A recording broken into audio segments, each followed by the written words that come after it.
तो D block में हम लोग पढ़ रहे थे ऑक्सीडाइजिंग प्रॉपर्टीज। K2Cr2O7 एक अच्छा ऑक्सीडाइजिंग एजेंट है एसिडिक मीडियम में, क्योंकि एसिडिक मीडियम में वो क्या करता है, 3 नेचुरल ऑक्सीजन प्रोवाइड करता है। तो आज देखो हम लोग एक तो कर चुके हम लोग हैं कि इट ऑक्सीडाइज कर देता है।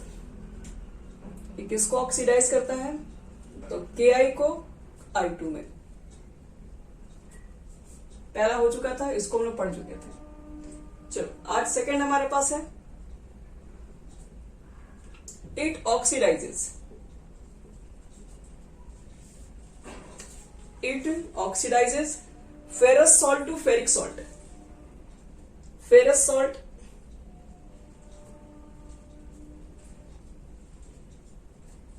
To ferric salt. Ferric salt में होता, फेरस सॉल्ट होगा तो क्या होगा, Fe2+ होगा, फेरिक होगा तो Fe3+ होगा। तो +2 से +3 में जाना ऑक्सीडेशन ही तो होता है। तो K2Cr2O7 क्या करता है, प्लस फेरस सॉल्ट को फेरिक सॉल्ट में कन्वर्ट कर देता है, ऑक्सीडाइज कर देता है। कैसे कर देगा, तो रिएक्शन हम लोग लिखेंगे, क्या होगा रिएक्शन, K2Cr2O7 ये पोटेशियम डाइक्रोमेट है, फेरस सल्फेट ले लो और एसिडिक मीडियम में यानी कि H2SO4 भी डाल दीजिए इसके अंदर। तो फेरस सॉल्ट तो किस में कन्वर्ट हो जाएगा, फेरस सॉल्ट को पहले फेरिक सॉल्ट में कन्वर्ट कर देंगे। तो फेरिक सॉल्ट होता है Fe2SO4 का होल थ्राइस, और K2SO4 और K2Cr2O7 H2SO4 से और क्या बनता है, क्रोमियम सल्फेट ही बनता है, Cr2SO4 का होल थ्राइस। जो पीछे बनता था उसको हमने फिर से लिख रहे हैं, K2SO4 भी बनता है प्लस एक वाटर भी बनता है। ये 4 चीजें बनेंगी आपको। अब इसको क्या करना होगा, बैलेंस करना होगा। बैलेंसिंग का कंडीशन बता चुके हैं कैसे बैलेंस करना होगा हमको। पहले इसको लेके आएंगे आयनिक फॉर्म में, सबका आयनिक फॉर्म लिखेंगे पहले। आयनिक फॉर्म में उसको पहले हम लोग हटा देते हैं जिसके आयंस इधर भी और इधर भी दोनों का ऑक्सीडेशन नंबर सेम रहे होंगे। तो पोटेशियम हर जगह +1 में ही रहता है, इसलिए इसको हटा देंगे। तो Cr2O7 के ऊपर 2- लिखोगे। फेरस सल्फेट में सल्फेट का चेंज नहीं होगा, तो यहाँ पर सिर्फ Fe2+ लिखिए। H2SO4 एसिडिक मीडियम सिर्फ दिखाने के लिए आपको H+ दिखाना है बस। फेरस को फिर फेरिक में कन्वर्ट करना है, तो यहाँ पर आपको Fe3+ दिखाना है। क्रोमियम सल्फेट, देखिए सल्फेट चेंज होगा नहीं, सल्फेट का हर जगह फिक्स है। सल्फेट कितना आपके पास यहाँ पर है 3, तो 3 चला जाएगा चार्ज इसके ऊपर, +3 यहाँ पे आ जाएगा। और देखो K2SO4 ना K का चेंज होगा इस पूरे रिएक्शन के अंदर, ऑक्सीडेशन नंबर ना SO4 का चेंज होगा, तो मतलब बिल्कुल कांस्टेंट ही रह जाएगा। तो इसलिए हम लोग क्या करेंगे, इसलिए दोनों साइड हम लोग इसके अंदर, ये भी 3 है ये भी 3 है, दोनों चेंजिंग हो ही नहीं रहा है। सॉरी, K का ना चेंज,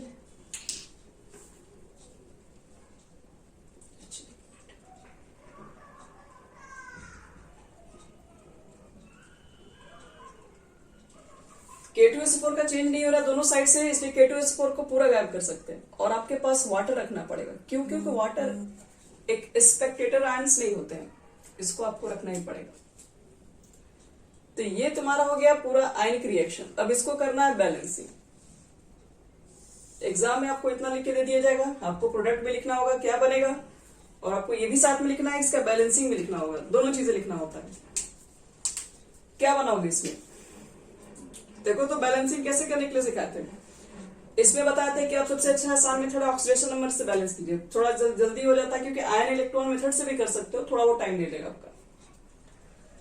तो यहां पर देखेंगे पहले Cr का ऑक्सीडेशन स्टेट कितना आएगा इसके अंदर, चेक करो। Cr का यहाँ पर कितना आएगा, तो Cr को x मान लो, तो ये कितना x हो जाएगा, 2x -2 × 7 इज इक्वल टू कितना लिखोगे, -2। तो x की वैल्यू निकालोगे तो -2 + 14 यानी कि 12/2 करोगे 6। क्रोमियम यहाँ +6 में है, यहाँ पर दिख रहा होगा +3 में है। +6 से +3 में कितना का चेंजिंग है, ये तो सिर्फ 3 का ही चेंजिंग है यहाँ से यहाँ तक आने में, बट वो तो आपका एक क्रोमियम का है, +6 तो एक क्रोमियम का, आपके पास 2 का चेंजिंग निकालना है।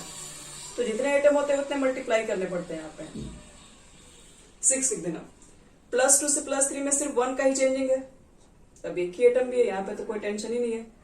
अब एक ही लाइन में रिएक्शन लिखना, क्योंकि थोड़ा अच्छे से बनेगा। मेरे पास तो ये एक के साथ नीचे आ रहा है, ये सिर्फ 1 इलेक्ट्रॉन का चेंज हो रहा है बस। तो ऑक्सीडेशन नंबर वाले में क्या करते हैं, क्रॉस मल्टीप्लिकेशन कर देते हैं। इससे जो भी आया होगा ऑक्सीडेशन नंबर में डिफरेंस, उसका मल्टीप्लाई इसमें करते हैं, और इससे जो भी आया होगा चेंजिंग, उसका मल्टीप्लाई इसमें कर देते हैं। तो इसमें 1 का मल्टीप्लाई करेंगे तो ये तो वही रह जाएगा। इसमें 6 का मल्टीप्लाई करोगे तो 6 Fe2 प्लस, H प्लस को रहने दो ऐसे ही, Fe2 plus Fe3 plus chromium 3 plus H2। अब इसके बाद आप लोग एटम बैलेंस कर लो। क्रोमियम 2 है, 2 क्रोमियम लिख दीजिए यहाँ पे। फिर ऑक्सीजन Fe देखो यहाँ पर 6 है ना, तो यहाँ पर 6 लिख लो तुम लोग। ऑक्सीजन 7 है तो ऑक्सीजन भी बैलेंस यहाँ पे कर लीजिए। उसके बाद सब कुछ बैलेंस होने के बाद तब लास्ट में हाइड्रोजन बैलेंस करते हैं। तो पहले एटम बैलेंस करोगे ऑक्सीजन हाइड्रोजन को छोड़ के, उसके बाद ऑक्सीजन बैलेंस करोगे, तो उसके बाद हाइड्रोजन लास्ट में 14 होता है, तो यहाँ पर आपको 14 लिखना पड़ेगा। अब ये बैलेंसिंग आपका सही है कि नहीं वो चेक करने के लिए लास्ट में चेक करना होता है चार्ज बैलेंस। चार्ज बैलेंस सब जगह सेम होना चाहिए। यहाँ पर -2 है, यहाँ पर करोगे तो 6 2 12 प्लस 12 चार्ज है, प्लस 14 है। लेफ्ट हैंड साइड तो इतना है, राइट हैंड साइड चेक कर लेना 18 और 6, ये हो गया 24, और -12 है ना, तो -2 है तो 2 हटा दोगे तो फिर ये भी 12 ये भी 12, 24, दोनों साइड 24 आ जाएगा। तो दोनों साइड इक्वल आ जाएगा, तो इसका मतलब है कि ये आपका बैलेंसिंग सही किया हुआ है। तो यहां तक तो पहले आपको क्या करना पड़ेगा, एक रिएक्शन के लिए बैलेंसिंग के लिए यहां तक करना ही होगा। अगर आप डायरेक्ट अगर रट उठ के गए हैं तो कोई दिक्कत की बात ही नहीं है, बना सकते हो। लेकिन मान लो कि आप इस तरह का रिएक्शन रट के भी नहीं जा सकते, आपको पहले तो आना ही चाहिए बैलेंसिंग करना, कहीं भी बीच में भूल सकते हो। दूसरी बात देखो इसके अंदर, अब हम लोग क्या किया, ये तो आयनिक बैलेंस किया, हमें ये चीजें बैलेंस करना है ऊपर वाला रिएक्शन को। तो जो चीजें जहां से हटा है उसको वहां रख देंगे लास्ट में बस। यहाँ पर K2 था तो K2 लिख दीजिए, FeSO4 था, यहाँ पर 6 है तो 6 FeSO4 लिखो। यहाँ देखो H2SO4 था और आपके पास H जो है वो 14 है, लिखना H2SO4 ही है और हाइड्रोजन 14 ही है, तो लिखना पड़ेगा 7 H2SO4। इसके बाद नीचे क्या करेंगे हम लोग, 6 यहाँ पर लिखेंगे, यहाँ पर +3 किसकी यहां से लेके आए थे हम लोग, तो Fe2SO4 का होल थ्राइस लिखिए, पहले लिख लीजिए यही Fe2SO4 का होल थ्राइस। ध्यान रखना कि Fe 6 ही है तुम्हारे पास, तो 3 से मल्टीप्लाई करना। तो उसके बाद क्रोमियम के ऊपर +3 यहां से आया था, क्रोमियम सल्फेट, तो क्रोमियम सल्फेट का बैलेंसिंग है 2 आ गया है, तो यहाँ पर आप 2 लगा दीजिए। लेकिन क्रोमियम आपको 2 लिखना ही है, तो काम करते हैं यहाँ पे 2 लगाने की भी कोई जरूरत नहीं है, जितना पहले था ना उतना ही चेक करना हो रखते समय। अब देखो वाटर तो 7H2 है, ठीक है, यहाँ तो वाटर समझ में आ रहा है, लेकिन वाटर के पहले K2SO4 उसको कितना रखें हम लोग, तो ये पहले लिख दो, उसके बाद आपको बैलेंस करना पड़ेगा कितनी जरूरत है। पोटेशियम देख लीजिए कितना इधर है, इधर 2 दिख रहा है, बाकी तो दिख ही नहीं रहा है, ठीक है। तो बाकी देख लो अपने आप बैलेंस हो भी गया होगा। SO4 चेक कर लो कितना, पोटेशियम तो बैलेंस है, यहाँ पर 6 SO4 है और 7 SO4 यहाँ पर है, यानी कि 13 हो गया SO4। यहाँ पर 3 और 3 जा 9, यहाँ पर 9 हो गया और 9 3 12 हो गया, 13 बैलेंस है पूरा। तो K2Cr2O7 याद रखना, पोटेशियम डाइक्रोमेट एसिडिक मीडियम में फेरस सल्फेट को, फेरस के कोई भी सॉल्ट को, सल्फेट ही नहीं क्लोराइड भी ले सकते हो, तो फेरस को फेरिक के अंदर कन्वर्ट कर देगा, फेरस सॉल्ट को फेरिक के अंदर कन्वर्ट कर देगा। चलो ये तो हो गया। अब इसके बाद एक और तरह ऑक्सीडेशन, अब धीरे धीरे आपको भी करने आना चाहिए।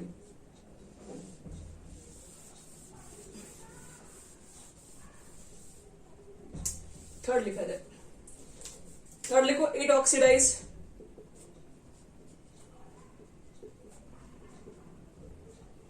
H2S 2S।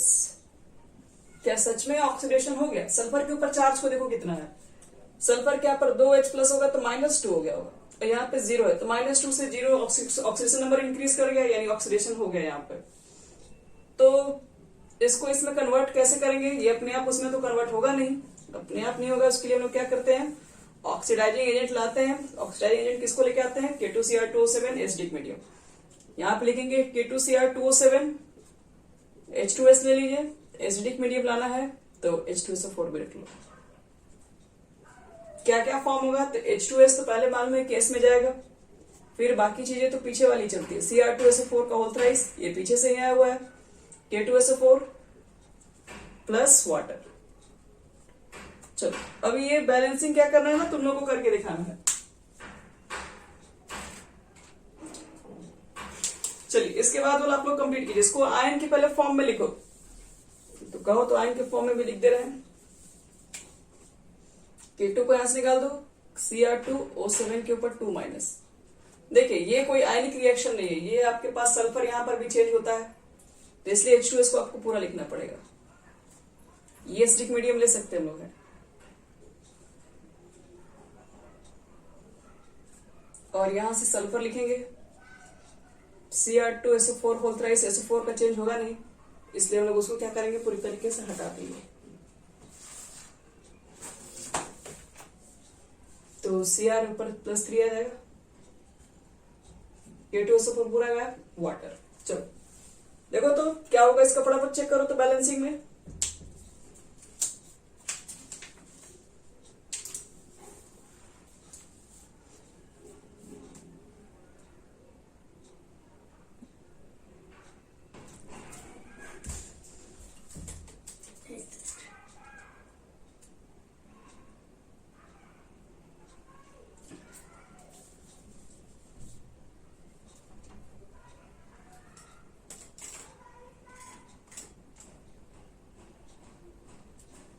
देखो बच्चे लोग, इसमें सबसे पहला काम क्या करेंगे, पहले तो तुम लोग चेक करो सबका ऑक्सीडेशन नंबर कितना कितना हो रहा है। यहां पर आएगा +6 और यहां पे आएगा -2, यहां पे आएगा 0। 6 से निकालोगे 3 का डिफरेंस तो 3 आएगा, वो तो एक एटम के लिए 2 से मल्टीप्लाई करोगे तो ये हो जाएगा 6। और 2 से 0 का डिफरेंस तो 2 है, तो यहाँ पे 2 है और यहाँ पे 6 है, एक ही एटम है, इसलिए 1 2 में 1 से इंटू करेंगे तो 1 ही आएगा, सॉरी 2 ही आएगा। तो ये अगर कटता है तो कटा दीजिए इसको, ये 1 बार में कट जाएगा और ये 3 बार में कट जाएगा। क्रॉस मल्टीप्लीकेशन करो, इसमें करोगे 3 से, अब यहाँ करोगे 1 से। Cr2O7 के ऊपर 2 माइनस 3 से मल्टीप्लाई कर लो, 3H2S H plus S, Cr के ऊपर आपका +3 है और H2O है। एटम बैलेंस कर लेंगे, यहाँ पे 2 Cr है तो 2 क्रोमियम यहाँ पे भी लेके आओ। सल्फर कितना है, सल्फर यहाँ पे 3 है, 3 सल्फर ले लीजिए। फिर ऑक्सीजन बैलेंस करते हैं, ऑक्सीजन यहाँ पे 7 है, 7 ले लीजिए। और लास्ट में बैलेंस करेंगे हाइड्रोजन 14, 6 यहाँ पर पहले से ही है तो 8 रखना पड़ेगा ना, 8 6 14 होता है, तो ये इसका हो गया राइट बैलेंस, खत्म। अगर आपको ये आता ही है तो उसके बाद इसको इस फॉर्म में लेके आना होगा, तो लिख लो K2Cr2O7 होगा। इसके बाद H2S में क्या होगा, 3 लगाना पड़ेगा, 3H2S। देखिए आपको 8 हाइड्रोजन रखना पड़ेगा, H2 लिखा हुआ है तो 4H2S से 4 ही रखते हैं। 3 सल्फर है, क्रोमियम आयन का सल्फेट रखना पड़ेगा तो Cr2 लिख दो क्योंकि 2 क्रोमियम है ही। SO4 का होल थ्राइस होगा, वाटर मॉलिक्यूल 7 है, K2SO4 देख लो यहाँ 2 ही के हैं तो आप K2SO4 एक ही को रख लो, अब प्लस 7S2। चलो ये हो गया तुम्हारा बैलेंसिंग। ये तो हो गया इसका थर्ड प्रॉपर्टी, H2S को ये सल्फर में कन्वर्ट करता है। चौथा देखिए किसमें किसको कन्वर्ट करता है, उसके बाद धीरे धीरे आप खुद से पूरा रिएक्शन लिखिए और खुद से ट्राई कीजिए। देखो 4 number, it oxidise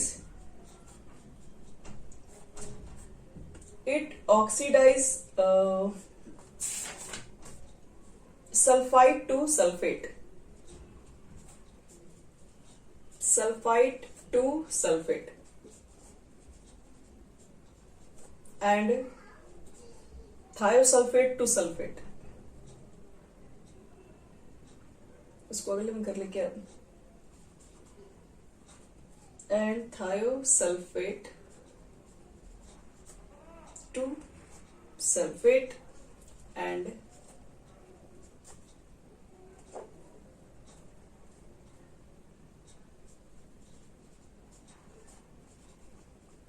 and sulphur में भी कन्वर्ट होता है।